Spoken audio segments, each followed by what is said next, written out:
சில சமயம் நான் பார்த்துருக்கேன், எங்கள் ஊரில் கிராமம் தானே, இந்த கோழி குஞ்சுகளை கூட்டிகிட்டே போகும்.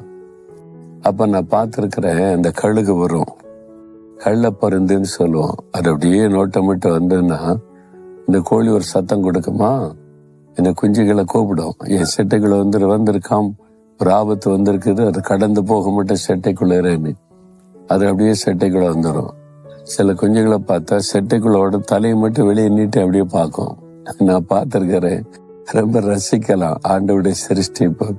அந்த சின்ன குஞ்சு பாருங்க, தலையை மட்டும் வெளியே நீட்டி அப்படியே பார்க்கும். அந்த பருந்தெல்லாம், நீ என்ன ஒண்ணும் பண்ண முடியாது, நான் எங்க அம்மாவுடைய செட்டைக்குள்ள இருக்கிறேன், என்னை தொட முடியாதுன்ற மாதிரி அப்படியே பார்க்கும் அது.